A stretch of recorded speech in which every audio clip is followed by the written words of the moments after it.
Is Covenant the thrilling new Alien film that fans have been waiting for since, well, Aliens?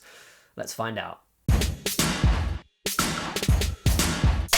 As a movie, it's sort of split into thirds. Now, the good news is that 2/3 of that film is Alien, which is fab. The bad news is 1/3 of that movie is very much Prometheus. The first part of the film, where stuff goes wrong on the ship and then they start to explore the alien planet, is absolutely cracking. It feels like the best parts of Prometheus, with the exploration and the lush visual landscape, combined with some of the horror and character writing elements that make Alien a real classic. Unfortunately, it then turns into the Prometheus sequel that Ridley Scott apparently wants, with long, dragging conversations in vague religious terms, sort of semi-philosophical, and lots of, I don't know, non sequiturs where it doesn't even feel like characters are having the same conversation with each other. And of course that's peppered throughout with character deaths because people were just acting stupid. And then they work out a way back to the ship and there's this thrilling final third that really feels like classic Alien. I can't call a film terrible if 45 minutes plus of it really thrilled me, and I don't want to say that about this movie. I think it has a lot going for it. But fundamentally it sort of ends up being middling, if not average. The thing is that some parts of it are really good and some parts are really bad. So overall, all you can really say of it is that it hovers somewhere in the middle as an experience. Before we really get into it, I want to be very clear and say that this is a better film than Prometheus. I think Prometheus felt like a bad idea on paper, and then it didn't get any better in production. If anything, it got kind of worse.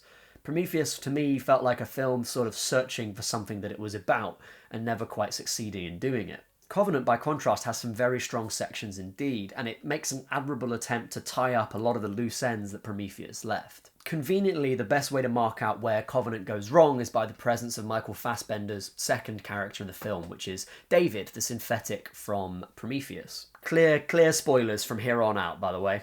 So the crux of Covenant revolves around the idea that David has been stuck on this planet for about 10 years since him and Shaw crash landed there, and in that time he's basically designed and become the true creator of the xenomorphs as we know them from the classic Alien series. He's been using the black alien goo bacterial pathogen thing to design hybrid creatures and perfecting them, resulting in the classic egg and black xenomorph that we saw in the original Alien and Aliens films. So this idea that David is the progenitor of all of the evils of the Alien series feels to me like a bit of a silly premise straight off the bat. It feels sort of fan fiction-y in the sense that it basically tries to answer a question that didn't ever need to be explained in the first place. I mean, this was the big problem with Prometheus.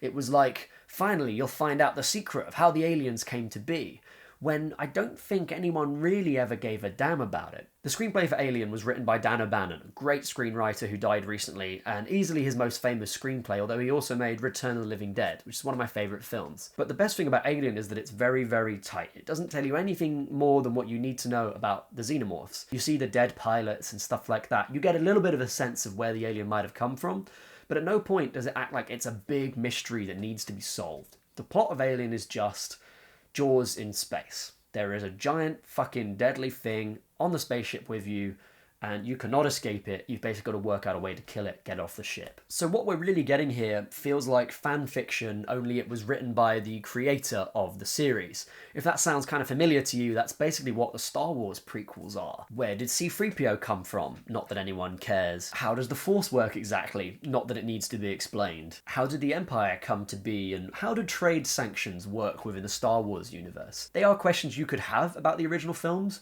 but ultimately they're not questions that anyone would need to be answered for those films to work. It's something you've got to be really careful about, and I think it's something that Covenant basically screws up quite badly. We get these silly scenes of David kind of self-identifying as a godlike creator of the xenomorphs. At one point, the xenomorph bursts out of Billy Crudup's chest and raises its little arms like this, a little CGI xenomorph raising its little arms and claws and going, "Ah!" And David stands up above it like, "Yes, stand, become life." And that silly pseudo-religious tone doesn't really gel well with the first 30 minutes and last 30 minutes of the film, which feel much more like Alien and Aliens in the sense that they are horrors about a set of hardened professionals just trying to get to a safe place. The other thing about David is that he's sort of a bit of a Mary Sue character. He's this ultra-strong, hyper-intelligent, cultured, badass dude who just feels like he's inserted into a series where the characters in the good films have been flawed, and that's been a useful part of their identity. There's a bit when he like fires his flare up into the sky and he's like head down wearing a hooded cape and he's like, "Come with me if you want to live." And it's so kind of overblown and silly. It just really reminded me of a bit of like Attack on Titan or something like that. So Ridley Scott pulls a really stupid trick on himself really in the film where he's like, here's a really good bit of like classic Alien stuff. We're going to really get you in and oh, got ya. It's actually Prometheus and we're going to have a really boring long set of conversations that sound like they might be about divinity and religion but actually aren't. They're just very vague. The whole David issue is sort of compounded on by the twist ending of the film. Travelling on the ship with the colonist is another synthetic called Walter, also played by Michael Fassbender. He's basically the upgraded model of David 10 years down the line. When they first meet David, his hair has grown out. He's got this like long bleached blonde hair that's kind of scraggly. And then literally in the next scene, he cuts off all of his hair and he's just got this short brown cropped hair, exactly like Walter. And I don't know about you, but when I'm watching a film where there's two characters that look exactly like each other, I'm sitting there and I'm thinking, right, so they're going to swap places at one point. One of them's going to be evil and they're going to swap places at one point. You know, like 40 minutes from the end of the film, they have a fight and we don't see who wins. And then we see Walter, supposedly, walk out with scratch marks and he's missing an arm like Walter. And I'm sitting there like, I bet that's David. And then the last 5 minutes of the movie, everyone's safe. They finally manage to kill the alien. And then just as Daniels is settling down into her pod, she realises that Walter is in fact David, and it's this shocking reveal that is so fucking obvious to any member of the audience. I swear, like, if you sit in that movie and you don't realise that's what's happening, you just got to go back and, like, watch some other stuff. Like, it's the most obvious possible reveal. Now, I don't mind a horror movie having a nasty twist ending, and I think it's kind of like par for the course in the genre, but if it's an uncompelling ending, if it's, like, so obvious that I'm literally sitting there being like, am I supposed to know this? Is this supposed to be obvious to me? Then ultimately, I think you've shortchanged your audience. So here's this film that, at its best, is sort of reminiscent of Alien, and at its worst is very reminiscent of Prometheus. And I don't really know how the audience will take that. My audience laughed a couple of times at some David lines because they are so hammy and so stupid. But I think, by and large, the horror parts of it really landed very well with the audience that I was in. I think this film is going to be of mild interest to Alien fans. I think it'll be a really exciting addition to canon for Prometheus fans. I didn't know any of these people existed until my mate Murray kind of came out to me as a Prometheus fan last night.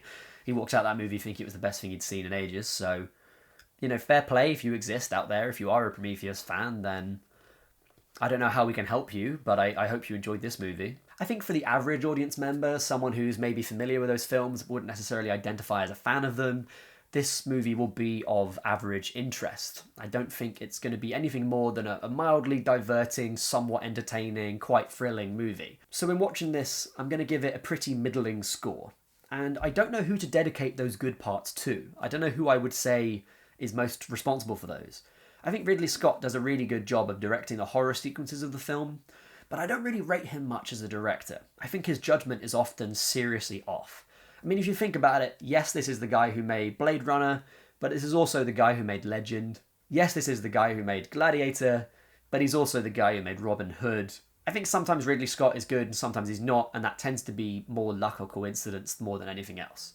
The one thing you can say about his movies is that because he comes from a background in like commercials and art direction, they are always impeccably designed, and I think Alien Covenant is a great example of that. I think the set design and the visuals of the film are just wonderful, and it's definitely worth seeing on a big screen. It really feels like a cinematic experience in that sense. If I'm going to thank anyone for the good parts of the film, it's going to be Katherine Waterston, who plays Daniels, and Danny McBride, who plays Tennessee. Katherine Waterston is a almost completely new actor. She basically burst onto the scene in Fantastic Beasts. I really like her as an actor. I think she's really good. I think she's got a solid couple of gifts, and definitely she has a lightness of touch that means she can really sell emotional beats, while at the same time she's sort of believable as someone who's quietly withdrawn as well. And that's a difficult quality to have as an actor, and I think she does really well with it. I believe her as much as a crying, distraught person who's just lost someone at the start of the film, as I believe her as a badass who works out a way to destroy the alien at the end of the film. Danny McBride has been on my radar as a good actor for a long time after seeing him in Eastbound and Down, the HBO comedy series. That's a comedy, but he plays a really nasty piece of work there, and it's done with such kind of care and such strong character work for what is essentially a sort of absurd comedy that he's always kind of like seen to have that capacity for dramatic acting in there. He will blow the socks off people who watch this film who've only known him from silly knockabout comedies. He does a really good job in this. A pleasant surprise and the biggest takeaway from the movie is that the major reason why it works so well is its two essential leads who are also some of the least experienced people in the film. So, Alien Covenant, if you have unanswered questions from Prometheus that you actually care about, you'll probably really enjoy it. If you're an Alien fan, you'll probably have a good time. If you're an average viewer like me, it's perfectly passable. But hey, if you felt differently, do let me know in the comments down below. I'd love to have a discussion with you about it. And if you're one of those quiet Prometheus fans who apparently exist, let me know. There are more of you out there, I'm sure of it. That's it from me. Have a good one, and I'll see you next time. Bye for now.